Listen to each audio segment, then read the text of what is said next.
se n'è andato e non ritorna più. E il treno delle 7:30 senza lui è un cuore di metallo senza l'anima. Nel freddo del mattino grigio di città, a scuola il banco è vuoto, un marco è dentro me. È dolce il suo respiro fra i pensieri miei. Distanze enormi sembrano dividerci, ma il cuore batte forte dentro me. Chissà se tu mi penserai, se con i tuoi non parli mai, se ti nascondi come me, sfuggi gli sguardi e te ne stai rinchiuso in camera e non vuoi mangiare, stringi forte a te. Oi gente, tudo bem? Vamos começar mais uma lição de cinética química, estudando hoje a lição 4. E nessa lição a gente vai continuar estudando os fatores que influem na velocidade da reação. E o fator que a gente vai estudar hoje é o efeito da concentração dos reagentes na velocidade da reação. Vamos fazer então algumas considerações iniciais. Primeiro, o que se entende por uma reação elementar? Bem, a palavra elementar quer dizer que é uma reação muito simples. É uma reação que pode acontecer em apenas uma colisão. Então, por exemplo, se você tiver assim, uma substância A vai reagir com a substância B e vai formar a substância AB. Então, pode acontecer que numa única colisão, uma molécula de A encontra uma molécula de B e já forma uma substância nova AB. Essa é uma reação elementar. A reação elementar é aquela que pode ocorrer numa única colisão. Agora, vamos colocar uma nova situação. Vamos supor que você tenha uma molécula A que deve reagir com duas moléculas B e vai formar o composto AB2. Então agora a situação é um pouco mais complicada, porque é uma A com dois Bs. Então você deve imaginar o seguinte, bom, o que vai acontecer? Uma molécula A vai colidir ao mesmo tempo com duas moléculas B. Então vamos supor que tenha duas moléculas B muito próximas e o A bateu nas duas. E aí formou o composto AB2. Bem, mas veja bem que essa colisão é uma colisão meio difícil de ocorrer. Quer dizer que as três moléculas deveriam colidir exatamente no mesmo instante para que haja a formação do composto AB2. Essa é uma situação considerada muito improvável. A situação mais provável que se imagina que ocorra é que a reação não ocorra numa única etapa, e sim em duas etapas. Por exemplo, o A bate no B, aí formou o composto AB. E o composto AB que acabou de se formar, então ele vai abater numa outra molécula B, e aí vai formar o AB2. Mas aí não é mais uma colisão, agora são duas colisões. Primeiro A com B e depois AB com B. Bom, agora nós estamos diante de uma reação chamada de complexa.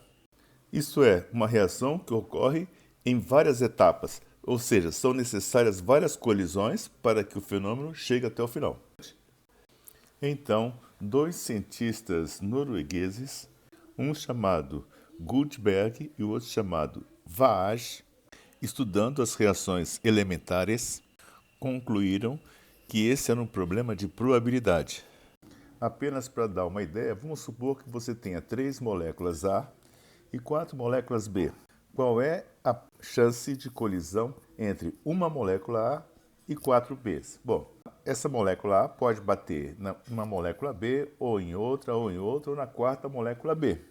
Então, para cada molécula A que vai colidir com B, existem 4 possibilidades. Bem, já agora a segunda molécula A também vai ter 4 probabilidades. Então, você teria agora 4 mais 4, 8 possibilidades. Logo, são 3 moléculas A e 4 moléculas B. Então, quais são agora as chances, quais são as probabilidades de colisão? Bom, se cada molécula A pode colidir 4 vezes, então as 3 moléculas A vão poder colidir 3 vezes 4, 12. Então, são 12 possibilidades de colisão. Bem, isso aqui é apenas para dar uma ideia de como é que o Guldberg e o Vaage pensaram em relação às reações químicas. E aí conseguiram estabelecer uma lei matemática que diz o seguinte: a velocidade da reação depende da concentração das substâncias reagentes. Então, por exemplo, para uma reação assim, A mais B, dando AB. Então, a velocidade é proporcional à concentração de A vezes a concentração de B. Depois, se fosse uma reação do tipo A mais B mais C, dando ABC, por exemplo, a velocidade é proporcional à concentração de A, também é proporcional à concentração de B e à concentração de C. Então, o produto delas, vamos examinar mais uma reação, A mais B, dando o composto final AB2.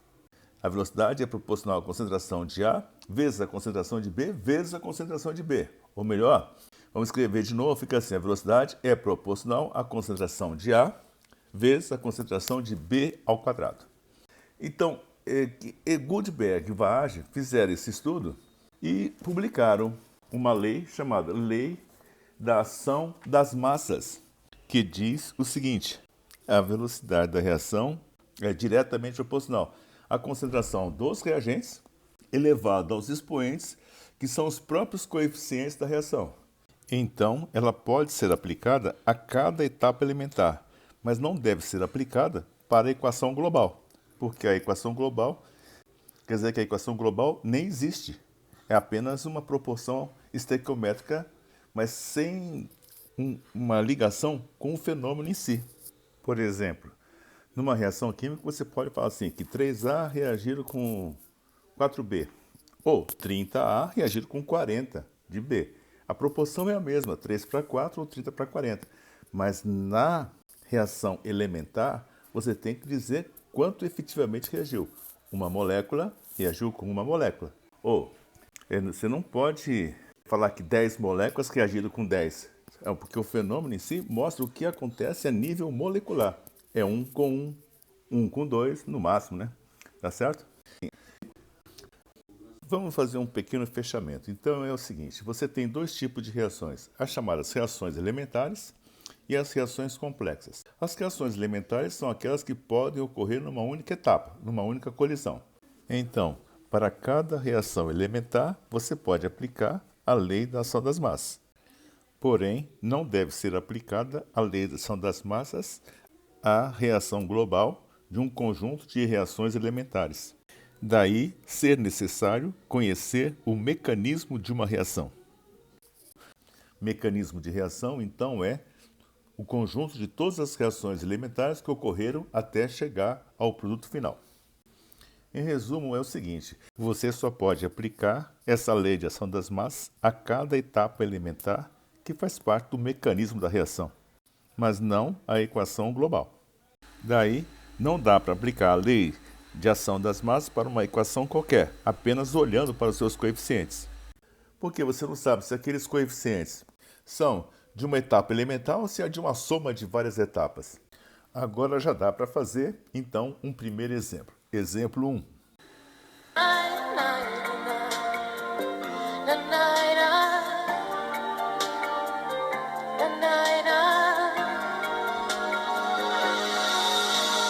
Marco nel mio diario una fotografia, agli occhi di bambino un poco timido, la stringo forte al cuore e sento che ci sei, fra i compiti di inglese e matematica, tuo padre e i suoi consigli, che monotonia.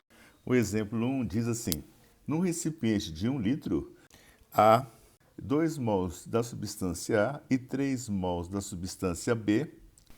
Aí verifica-se que a reação inicia com velocidade de 5 mols por litro por minuto. Tudo bem? Aí fala assim, repetindo a experiência agora com 4 mols por litro de A e 6 mols por litro de B, qual será a velocidade inicial dessa segunda experiência? Dado, a reação química é A mais B dando C. Vamos resolver? Bem, essa reação parece uma reação elementar, A mais B dando C. Então, qual seria a lei da velocidade para essa reação? É assim, a velocidade da reação é proporcional à concentração de A elevado a 1, porque o coeficiente do A é 1, vezes a concentração de B elevado a 1. Essa é a lei da velocidade para essa reação. Agora, vamos colocar os dados nessa expressão para as duas experiências. Então, vai ficar assim. Para a primeira experiência, quanto é que você tinha do A? 2 mols por litro e do B 3 mols por litro. E qual que era a velocidade na primeira experiência? 5 mol por litro por minuto. Muito bem. Na segunda experiência, você passou para 4 mols por litro para o A e 6 mols por litro para o B. Qual é a nova velocidade? Admitindo que essa reação obedece à lei de Gutenberg-Vaage, que é V igual a K vezes A elevado a 1, vezes a concentração de B elevado a 1, então a gente vai aplicar os dados que nós temos dessas duas experiências nessa lei. Então vai colocar assim, na primeira experiência, qual que é a velocidade? É 5. 5 é igual a K. Esse K, essa constante, eu não sei quanto vale. Eu posso até determinar, mas nesse momento eu não sei quanto vale. Então 5 é igual a K vezes 2, né, a concentração molar de A elevado a 1, vezes 3 elevado a 1, que é a concentração molar de B. Pronto. Agora vamos fazer a segunda experiência. Qual que é a nova velocidade? Não sei, eu vou chamar de velocidade V2. É igual a K, é a mesma constante, é igual a K vezes a concentração de A elevado a 1, que agora é 4, certo? 4 mols por litro. E de B, que é 6 elevado a 1. Tudo bem? Agora vamos fazer o seguinte, vamos relacionar essas duas experiências. Então vai ficar assim, 5 sobre V2 é igual a K vezes 2 vezes 3, dividido por K vezes 4 vezes 6. Muito bem, então dá para cortar o K, vai ficar assim, 5 sobre V2 vai ser igual a 2 vezes 3, 6, né? Embaixo, 4 vezes 6, 24, então vai dar 6 em cima e 24 embaixo. E em seguida, agora a gente vai simplificar esse 6 e o 24. 1 em cima e 4 embaixo, na hora que você simplificar o 6 com o 24. Então ficaria assim, 5 sobre V2 é igual a 1 quarto. Isolando V2, vai ficar V2 vai ser igual a 20 mol por litro por minuto. É isso aí. É muito simples, é só aplicar a lei de Gutenberg-Vaage 2 vezes, para a primeira experiência e para a segunda experiência. Aí você relaciona essas experiências e aí você vai simplificando o que dá para simplificar e vai chegar na resposta final. Tá bom? Vamos ver então mais um exemplo, o exemplo 2. Il vuoto un marco è dentro me, è dolce il suo respiro fra i pensieri miei. Distanze enormi sembrano dividerci, ma il cuore batte forte dentro me. Chissà se tu mi penserai, se con i tuoi non parli mai, se ti nascondi come me, sfuggi gli sguardi e te ne stai richiuso in camera e non vuoi. O exemplo 2 diz o seguinte: admitindo-se que a equação abaixo seja uma reação elementar. Veja bem que ele já fala assim, vamos supor que seja uma reação elementar, certo? 3x mais 4y dando z. Bem, essa primeira suposição é porque equações com coeficientes muito elevados, 2, 3, 4, provavelmente não ocorrem numa única etapa.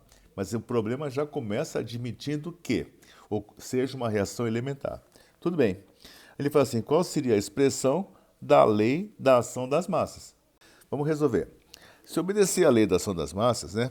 Então você poderia pensar que essa reação seria uma reação elementar com 7 partículas. X mais X mais X, os 3x, certo? Mais Y mais Y mais Y mais Y, os 4y, colidindo de uma vez só. Está vendo que essa é uma situação quase que impossível, 7 partículas numa única colisão. Mas vamos admitir que isso seja verdadeiro.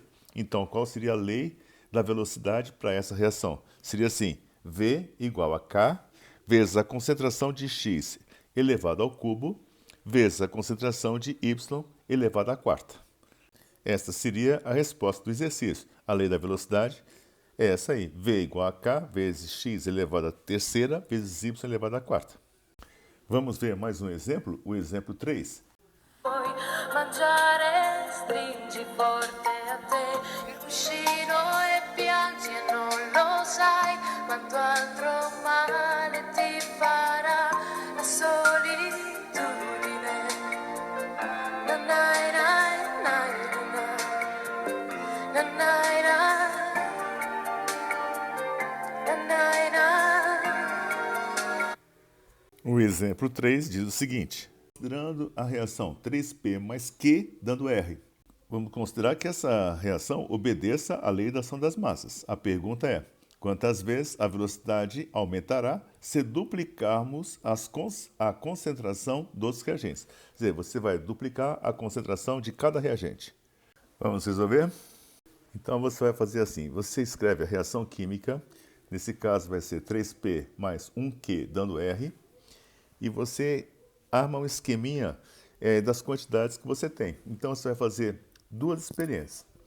Primeira experiência, segunda experiência. Na primeira experiência, você vai colocar uma certa quantidade de P. Mas quanto? Bom, vamos supor que você tenha colocado X mols por litro. E de Q você tenha colocado Y mol por litro. E nessas concentrações, a velocidade da reação, então, é V1, que eu ainda não sei quanto é. Aí você vai fazer uma segunda experiência. Bem, numa segunda experiência, você agora vai duplicar as concentrações. Em vez de você colocar X, vai colocar o dobro, que é 2X, mol por litro, para o P. Para o Q? Para a substância Q. Se era Y, você vai duplicar, vai ser agora 2Y. E aí você vai ter uma nova velocidade. Então, o negócio é o seguinte. Na primeira experiência, eu tenho uma velocidade. Na segunda experiência, eu tenho uma nova velocidade.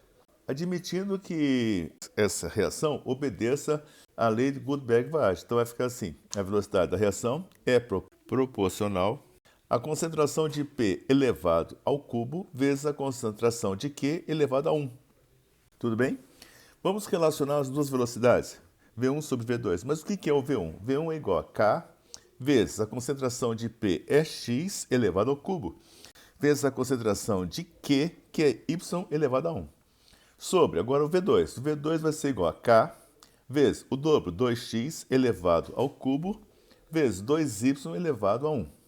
Muito bem? Vamos simplificar o que tem de comum nessas duas expressões. O K com K pode cortar. Depois, o x ao cubo e embaixo é 2x ao cubo. O x ao cubo pode cortar com x ao cubo embaixo e em cima. Depois, y em cima, né? 2y embaixo vai dar para cortar o y com y. No final vai ficar assim. V1 sobre V2 é igual a... Em cima cortou tudo, ficou 1. E embaixo vai ficar 2 ao cubo vezes 2. Então fica assim. V1 sobre V2 é igual a 1 sobre 2 ao cubo vai dar 8, vezes 2 vai dar 16. Então a resposta vai ser o seguinte. V1 sobre V2 é igual a 1 sobre 16. Ou melhor, V2 é igual a 16V1. É só multiplicar cruzado que você vai chegar nessa expressão. A velocidade V2 é 16 vezes a velocidade V1. Tudo bem? É isso aí. Muito bem, os exemplos que foram apresentados a vocês até agora, esses 3 exemplos, a gente sempre estava admitindo que a lei de Gutenberg-Vaage, ou seja, a lei da ação das massas, fosse verdadeira. Contudo, quando você começa a estudar as reações complexas, a gente vai notar o seguinte, que apenas uma etapa das diversas etapas do mecanismo todo é que vai ser importante. Mas que etapa vai ser essa? A etapa lenta, que vai ser a etapa mais importante no conjunto de etapas até chegar ao produto final. Para você entender mais ou menos o que eu quero dizer a vocês, é o seguinte. Vamos imaginar uma empresa qualquer, tipo assim, uma indústria de automóveis que tem uma linha de montagem.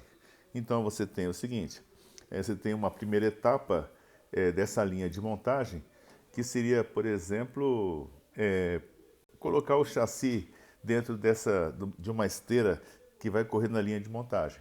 Tá ótimo. Vamos supor que você consiga colocar 10 chassis por minuto, por exemplo.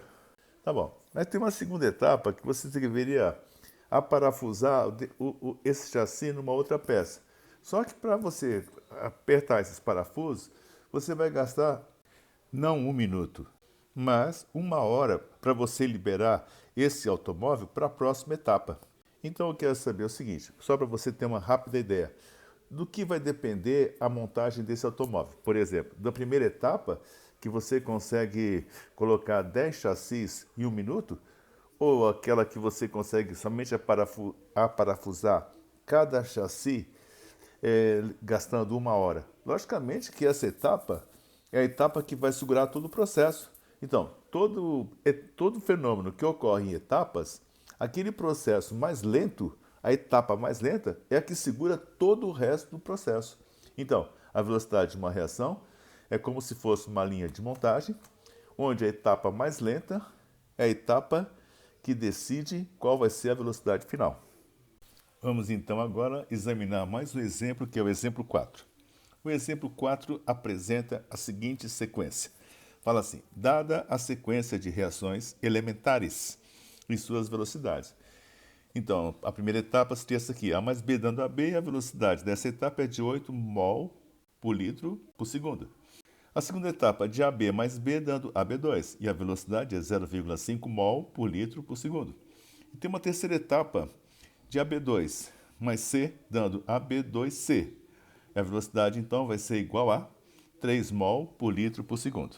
Aí, vamos responder as seguintes perguntas. Primeira pergunta é a seguinte: qual a reação global da reação? Depois a letra B, qual é a velocidade mais próxima da velocidade global? Quer dizer o seguinte, qual dessas etapas é que vai decidir qual é a velocidade final da reação? Qual é a velocidade global da reação? Então vamos resolver? A primeira pergunta, a letra A, é qual é a reação global? É só você fazer a soma dessas três equações. Então vamos ficar assim, A mais B dando AB, primeira etapa. A segunda etapa, AB mais B dando AB2. Já dá para cortar o AB, porque aparece na primeira reação e depois ele é consumido na segunda reação. Quer dizer, substâncias que aparecem em ambos os lados, você pode simplesmente eliminar da reação global. Então, o AB vai cortar com AB. Depois, a terceira etapa está escrito assim, AB2 mais C vai dar AB2C. Tudo bem? Você está observando que AB2 ele se forma na segunda etapa, mas depois ele é consumido na terceira etapa, então pode cortar também. Bom, no final, você agora vai somar essas reações todas. Então vai ficar assim, A mais B mais C vai dar 2B mais C, e no final sobrou apenas AB2C. Tá certo? Então, para você obter a reação global, basta você fazer a soma das etapas intermediárias. Depois, a letra B. A velocidade final depende de todas as etapas, é lógico. Porém, tem uma etapa que é a mais importante. A gente simplesmente despreza todas as etapas rápidas e leva em consideração apenas a etapa lenta. Então, a resposta, letra B, vai ser a seguinte. Ele quer saber o seguinte, qual é a velocidade mais próxima da velocidade global? É a etapa lenta. Então, a velocidade global vai ter uma velocidade que é aproximadamente igual a 0,5 mol por litro por segundo.